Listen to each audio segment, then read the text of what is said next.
बिस्मिल्लाहिर्रहमानिर्रहीम। अस्सलाम वालेकुम, मैं हूं सफिया खान।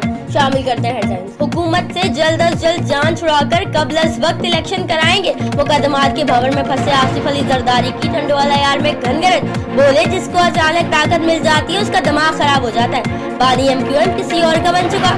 नवाज शरीफ भी मुखालिफ हो गए। वजीर इत्तलात पंजाब फयाजुल हसन चौहान ने आसिफ अली जरदारी को जहनी मरीज करार दे दिया। बोले एक तीर से 3 शिकार करने की कोशिश नाकाम होगी।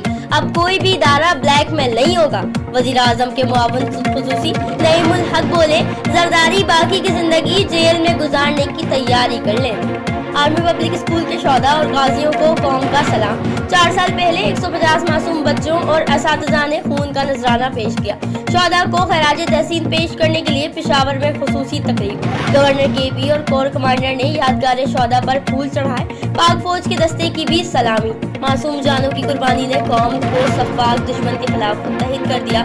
शौदा के वालिदैन के दुख में बराबर के शरीक हैं। दहशत गर्दी के खिलाफ सबसे भारी कीमत हमने अदा की। वज़ीर आज़म इमरान खान का पैगाम। आर्मी चीफ ने भी शौदा को खराज अकीदत पेश किया। भारतीय फौज के कत्लेआम पर वज़ीर आज़म इमरान खान की शदीद मज़म्मत। ट्वीट पे कहा मसला कश्मीर तशद्दुद से नहीं मुज़ाकरात से हल होगा। वज़ीर ख़ारजा शाह महमूद कुरैशी बोले दुनिया इतनी बेहिस और लाताल्लुक कैसे हो सकती है।